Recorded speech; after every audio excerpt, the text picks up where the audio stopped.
और इस सब के बीच ये भी खबर है कि गौरक्षकों ने एक बार फिर कानून का मजाक उड़ाया। जयपुर के हरमाड़ा में गौ तस्कर समझकर सरगर्म गौरक्षकों ने एक नौजवान को धर दबोचा, उसे पोल से बांधकर पीटा गया। मामले की इत्तला मिलते ही पुलिस मौके पर पहुंची, नौजवान को हिरासत में ले लिया गया। नौजवान गौ तस्कर है या नहीं ये अभी तक साफ नहीं हो सका है, हालांकि पुलिस मामले की तहकीक कर रही है।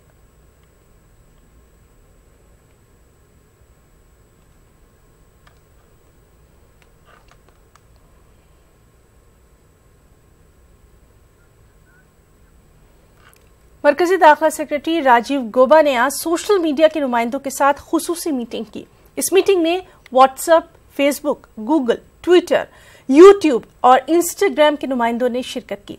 इस दौरान मरकजी दाखिला सेक्रेटरी ने सोशल मीडिया प्लेटफॉर्म से शरपसंदों के जरिए अफवाहें फैलाने, माहौल खराब करने, साइबर क्राइम की वाकयात की रोकथाम के लिए सख्त इकदाम उठाए जाने पर जोर दिया। राजीव गौबा ने सोशल मीडिया के नुमाइंदों से हिंदुस्तान में GRO यानी ग्रीवेंस रिडर्सल ऑफिसर्स की तकर्री को यकीनी बनाने पर भी जोर दिया। मीटिंग में दाखिला सेक्रेटरी ने सोशल मीडिया कंपनीज के नुमाइंदों से मुकर्ररा वक्त में सोशल मीडिया से ममनुआ मवाद हटाने और कानूनी एजेंसीज को मतलूबा मवाद जल्द अज जल्द फराहम करने के लिए फौरी इकदाम उठाने की हिदायत दी है। मीटिंग में वजारत इलेक्ट्रॉनिक्स और इंफॉर्मेशन टेक्नोलॉजी के अहदेदार भी मौजूद रहे। वाज़ेह है कि गुज़िश्ता चंद बरसों में मुल्क में सोशल मीडिया के जरिए अफवाहें फैलाई गई, जिसकी वजह से मुल्क के मुख्तलिफ इलाकों में मॉब लिंचिंग के वाकयात रोनमा हुए, जिसमें कई बेकसूर अफराद को अपनी जान तक गंवानी पड़ी।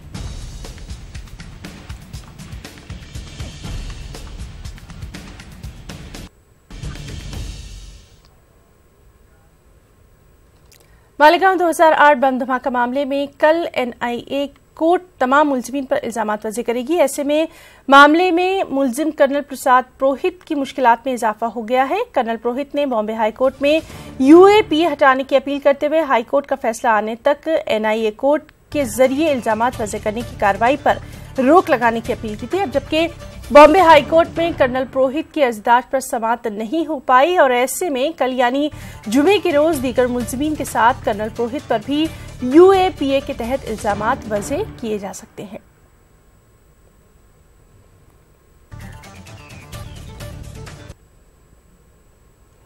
भीमा कोरेगांव केस में बॉम्बे हाई कोर्ट के एक फैसले को महाराष्ट्र हुकूमत ने सुप्रीम कोर्ट में चैलेंज किया। पुणे की सेशन कोर्ट ने गिरफ्तार किए गए 5 इंसानी हकूक कारकुनों के मुबैना माओनवाजों से रवाबित की जांच के लिए महाराष्ट्र पुलिस को 90 दिनों का वक्त दिया था। बॉम्बे हाई कोर्ट ने सेशन कोर्ट के इस फैसले पर रोक लगा दी थी। आज चीफ जस्टिस रंजन गोगोई की सरबराही वाली बेंच के सामने महाराष्ट्र हुकूमत की जानिब से वकील निशांत कुंट्रेश्वर पेश हुए और मामले की जल्द अज जल्द समाअत की अपील की। वाज़ेह है कि इससे पहले सुप्रीम कोर्ट ने 5 इंसानी हकूक कारकुनों की गिरफ्तारी में मदाखलत और मामले की जांच SIT से कराने की अपील को मुस्तरद कर दिया था।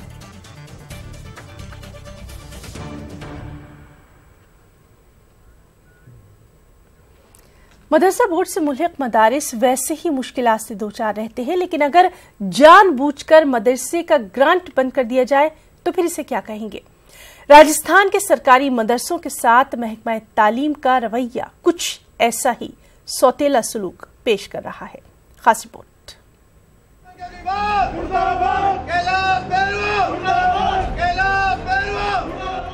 राजस्थान में स्कूलों और मदरसों में मैनेजमेंट के नाम से दिया जाने वाला ग्रांट या यूं कहें इमदाद अब मदरसों को नहीं मिलेगी। महकमे तालीम के पैटर्न में हुई तब्दीली के बाद मदरसे अब ग्रांट से महरूम कर दिए गए हैं। नए पैटर्न में मदरसा तालीम पूरी तरह से गायब है। इस नए पैटर्न पर अमल पैराई भी हो रही है। ताज्जुब की बात यह है कि तवील अरसे से मदरसे को नए साँचे में ढालने की बात हो रही है, लेकिन इस अहम योजना में मदरसा तालीम का कोई जिक्र नहीं है। शिक्षा विभाग का देखिए, पहले क्या होता था, शिक्षा विभाग के द्वारा एक ग्रांट राशि जो मिला करती थी, सब मदरसों को मिला करती थी। वो शिक्षा विभाग ने अभी उस ग्रांट राशि को देने के अंदर इन्होंने कोई नया इनका जो प्रपोजल आया है उसमें इन्होंने उस ग्रांट राशि को देने के लिए, अनुदान देने के लिए अभी बंद कर दिया। उसमें मदरसाओं का नाम नहीं, बिल्कुल भी मदरसाओं को बिल्कुल गायब कर दिया। उससे जो मदद जो मदरसों को मिलती थी और जो खर्चे थे, इस बुनियादी खर्चे, वो बुनियादी खर्चों से वो वंचित रहता है मदरसा और इसका भारी असर पड़ेगा। अब आइए आपको बताते हैं कि ग्रांट से महरूम मदरसे पर क्या असर पड़ेगा। सरकारी मदरसों को अब नहीं मिलेगी मदद। करीब 3000 मदरसों को 8 करोड़ 71 लाख की मदद नहीं मिलेगी। राजस्थान के 3200 मदरसों पर पड़ेगा असर। पहले ग्रांट का नाम था स्कूल फैसिलिटी ग्रांट। ग्रांट का नाम बदल कर किया कंपोजिट स्कूल ग्रांट। पहले रमसा और SSA के जरिए मिलती थी ग्रांट, अब SMSA के जरिए दी जाएगी ग्रांट। राजस्थान में 3215 मदरसे ऐसे हैं जो राजस्थान मदरसा बोर्ड से मान्यता प्राप्त हैं और उन मदरसों में राज्य सरकार द्वारा शिक्षा विभाग के जरिए जो अन्नपूर्णा दुग्ध योजना है, मिड डे मील योजना है, सभी प्रकार की योजनाएं राज्य सरकार द्वारा संचालित हैं, उनका लाभ मिल रहा है।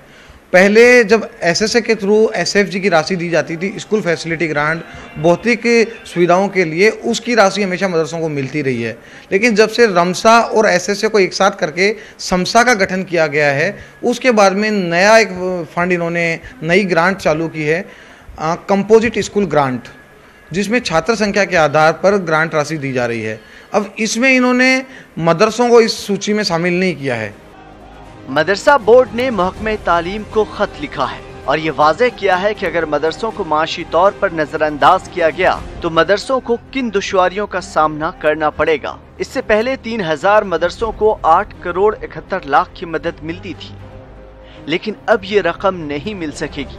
अब ये देखने वाली बात होगी कि इस अहम इमदाद से मदरसों को महरूम रखना बंद किया जाएगा और इंतजामिया मदरसों की जरूरत पर गौर करेगा या नहीं। न्यूज़ 18 उर्दू के लिए जयपुर से अरबाज अहमद की रिपोर्ट। उधर मरकजी वजीर बराए फरोग इंसानी मसाइल की SPQEM मदरसा जदीदकारी स्कीम के तहत जेर मुलाजमत असातिज़ा को राहत मिल सकती है। वजारत ने जल्द ही रुका हुआ फंड जारी करने का इशारा दे दिया है। एक प्रेस कॉन्फ्रेंस में मरकजी वजीर फरोग इंसानी मसाइल प्रकाश जावड़ेकर ने कहा कि वजारत इस मामले को देख रही है और फंड का मामला एडवांस स्टेज में है। वाज़ेह है कि गुज़िश्ता दिनों इस ज़िम्न में वज़ारत फ़रोग़ इंसानी मसाइल ने प्रोजेक्ट अप्रूवल बोर्ड की मीटिंग में 450 करोड़ रुपए जारी करने पर मोहर लगाई थी। ये देखो, इट्स नॉट अबाउट डिले। वो इंटरव्यू करके वो पहले शॉर्टलिस्ट करते हैं एप्लीकेंट्स में से और फिर प्रोसेस होती है, उसमें इंटरव्यूज़ होते हैं और इंटरव्यूज़ के बाद हम राष्ट्रपति जी को भेजते हैं और फिर वहाँ से अपॉइंटमेंट होती है। RSS चीफ मोहन भागवत के जरिए राम मंदिर की तामीर को यकीनी बनाने के लिए कानून लाने की अपील के बाद BJP और RSS की एक मीटिंग मुनक्किद की गई। जराये के मुताबिक RSS लीडरों ने जल्द अज जल्द राम मंदिर की तामीर का दबाव बनाया। ताहम BJP सदर अमित शाह ने उम्मीद जाहिर की कि इस मामले में सुप्रीम कोर्ट जल्द अज जल्द फैसला सुनाएगा और वो सुप्रीम कोर्ट के फैसले का इंतजार करेंगे। कोलकाता के CPM हेडक्वार्टर मुजफ्फर अहमद भवन में बरसों बाद मुस्लिम वफ्द के साथ मीटिंग का इनेकाद किया गया। बंगाल में लेफ्ट की कमजोर होती सियासी सूरत हाल के लिए मुस्लिम वोटर्स का पार्टी से दूर होना इसकी एक अहम वजह मानी जा रही है। तृणमूल कांग्रेस ने मुसलमानों को करीब लाने में जहां कामयाबी हासिल की, वहीं लेफ्ट सच्चर कमेटी रिपोर्ट के बाद 30 साला मुस्लिम दोस्ती को बरकरार रखने में नाकाम रहा। और यही वजह है कि मुस्लिम वफ्द की जानिब से मुलाकात की तजवीज़ को न सिर्फ लेफ्ट पार्टी की जानिब से कबूल किया गया, बल्कि लेफ्ट के मुस्लिम चेहरे मोहम्मद सलीम को मीटिंग की जिम्मेदारी भी सौंपी गई। वफ्द में मुस्लिम मजलिस मुशावरत, मिली इत्तेहाद परिषद के मेंबरान शामिल रहे, जिन्होंने मुल्क में बढ़ते तनाव और अक़लियतों की कमजोर होती सूरत हाल के लिए सेकुलर जमातों को मजबूत बनाने की जरूरत पर जोर दिया।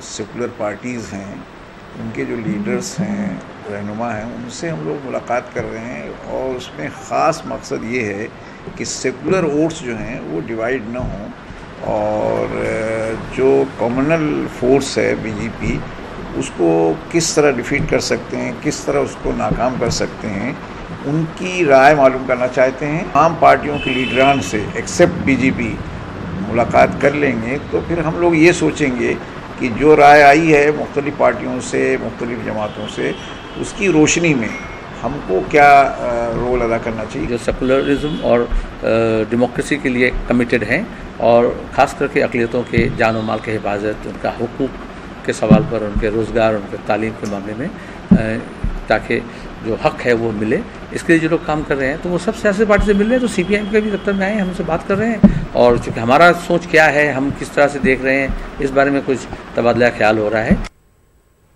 ब्लॉक लेवल ऑफिसर के जरिए वोटर लिस्ट में बड़े पैमाने पर गड़बड़ी की शिकायत को लेकर आज रांची की डिप्टी कमिश्नर राय महिमापत रे से एक वफ्द ने मुलाकात की। उलमाए कराम, दानिशवरान और समाजी कारकुनान पर मुश्तमिल वफ्द ने वोटर लिस्ट में नए नामों के इंदराज के साथ साथ तमाम गड़बड़ियों को दुरुस्त कराने का मुतालबा किया।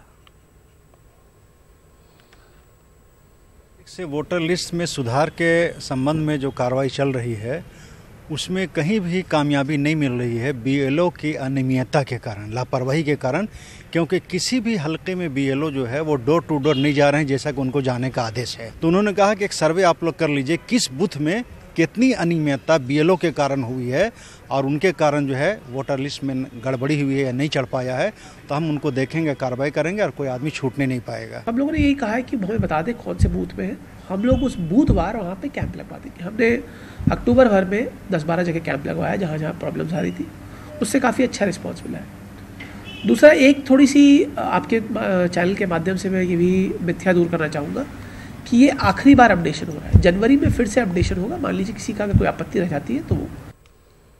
मुंबई में मुजाहिदे आज़ादी, माहिर तिब और माहिर तालीम हकीम अजमल खान के नाम से दवाखाने को मंसूब किया गया है। गुज़िश्ता 2 सालों से बंद मुक्ति फौज दवाखाने की तजदीदकारी के बाद BMC ने इस तारीखी इमारत को हकीम अजमल खान के नाम से मंसूब किया। पहले इसका नाम मुक्ति फौज डिस्पेंसरी था। समाजवादी पार्टी लीडर अबू आसम आजमी के हाथों हकीम अजमल खान दवाखाने का इफ्तिताह अमल में आया। इस दवाखाने में खासतौर पर यूनानी अद्वियात से इलाज मुआलजे का इंतजाम किया जाएगा। आपका नाम बहुत बड़ा नाम है, जैसा आपने खुद ही कहा है, तो हम लोग उन मुजाहिदे आज़ादी को के नाम को कह के अपनी आज की जनता को, आज की नई पीढ़ी को याद दिलाना चाहते हैं कि हकीम अजमल साहब एक ऐसे इंसान थे जिन्होंने बहुत बड़ी लड़ाई आज़ादी की लड़ी और तिब में उनसे बड़ा नाम कोई नहीं है। दवाखाना है, एक तरह से 51 साल के बाद हम लोग जो है भूखे जिस तरह से थे, उसके बाद ये दवाखाना खुला है। तो बड़ी जिद्दोजहद हुई यूनानी के बारे में समझाना।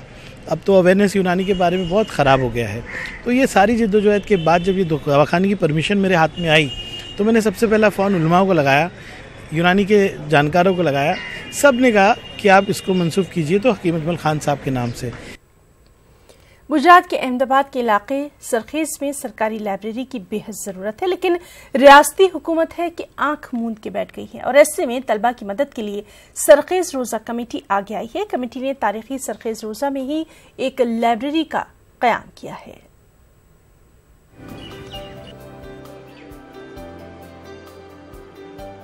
अहमदाबाद के इलाके सरखेज में बीजेपी का सबका साथ सबका विकास का नारा नाकाम नजर आता है। मुसलमानों को तालीम से जुड़ने का मशवरा देने वाली बीजेपी इलाके में एक सरकारी लाइब्रेरी फराहम नहीं करा सकी। तलबा को दरपेश मुश्किलात को देखते हुए सरखेज रोज़ा कमेटी ने सरखेज रोज़ा में ही एक लाइब्रेरी कायम की है। कमेटी तलबा की सहूलियात का यहाँ पूरा ख्याल रखने की कोशिश करती है। यहाँ जो बच्चे आते पढ़ने के लिए बहुत खुशी की बात है और उनके लिए यानी उनके आसपास में घरों में यहाँ तकलीफ हो पढ़ने के, तो उन्होंने यहाँ रिक्वेस्ट करी थी। तो बहुत टाइम से यानी यहाँ कमेटी वालों ने भी उनके लिए जगह कर दी और उनको यहाँ बैठने के लिए व्यवस्था कर दी। तो बच्चे आते हैं, पढ़ते हैं, हमको भी खुशी होती है। तो अभी गवर्नमेंट लाइब्रेरी नहीं ठीक है, वो तो बहुत ज़रूरी है यहाँ पे, क्योंकि यहाँ पे जो स्टूडेंट है वहाँ पे बहुत ज़्यादा बढ़ रहेंगे अभी स्टडी के लिए। तो ओबियसली यहाँ पे एक लाइब्रेरी होनी चाहिए, तो उसकी हम मांग करते हैं कि यहाँ पे लाइब्रेरी हो और अच्छी हो। सरखेज इलाके में मुस्लिम अक्सरियत जरूर है, लेकिन लाइब्रेरी में हिंदू मुस्लिम एकजहती की झलक देखने को मिलती है। यहाँ बिला लिहाज मजहब व मिल्लत तलबा अपनी तालीमी ज़रूरियात को पूरा कर रहे हैं। और यहाँ पे लोग आते हैं अक्सर और पढ़ना भी बहुत बढ़िया रहता है, इसलिए मैं यहाँ पे आया था और मैं देखा 1-2 दिन पढ़ के, तो बहुत अच्छा लगा मेरा। अच्छा है, काफ़ी अच्छा है, स्टूडेंट्स भी अच्छे हैं, सब सपोर्ट भी करते हैं, ट्रस्ट भी सपोर्ट करता है, सब सुविधा भी मिल जाती है हमारे को। तलबा की इल्मी ज़रूरियात को पूरा करने में सरखेज रोज़ा कमेटी एक अहम रोल अदा कर रही है और यही वजह है कि तलबा कमेटी के इस इक़दाम की सताइश करते नहीं थकते। न्यूज़ 18 उर्दू के लिए अहमदाबाद से आरिफ आलम की रिपोर्ट। बंगाल के शुमाली बंगाल का इस्लामपुर गुज़िश्ता दिनों सुर्खियों में था। इस जिले के एक सरकारी स्कूल में उर्दू टीचर की तकर्री के हुकूमत के फैसले के खिलाफ पुरतशद्दुद एहतजाज हुआ था, जिसमें 2 अफराद की हलाकत हुई थी। इसी इस्लामपुर में उर्दू को पिज़राई मिल रही है। इस्लामपुर में 5 सरकारी स्कूल जबकि 1 सरकारी मदरसे में उर्दू की तालीम दी जाती है। मगरबी बंगाल उर्दू अकेडमी ने इन इलाकों तक उर्दू के प्रोग्रामों को पहुंचाने का भी फैसला किया है। यहाँ पे पॉपुलेशन भी ज़्यादा है, आप देखें अगर तो उस तरह से हैं। इस्लामपुर से भी अगर हम लोग करें तो इस्लामपुर में स्कूल्स जो हैं, उत्तर दिनाजपुर में 5 हाई स्कूल्स हैं उत्तर दिनाजपुर डिस्ट्रिक्ट में, इस्लामपुर सब डिवीज़न में, और एक हाई ये मदरसा है सलीमिया सिलीगुड़ी में। उसको मिलाकर हमारे वो भी एक अच्छा सब्सटेंशियल आ जाते हैं वहाँ। 24 परगनास हो, हुगली, हावड़ा, यहाँ पे परफॉर्मेंस बहुत अच्छी हो रही है। आसनसोल के भी हैं, हमारे आसनसोल से भी हैं। हिंदुस्तानी मुसलमानों को दरपेश चैलेंजेस और उनका हल, इस उन्वान के तहत हुए इजलास आम के साथ वहदत इस्लामी हिंद का सह रोज़ा इज्तिमा इख्तिताम पजीर हुआ।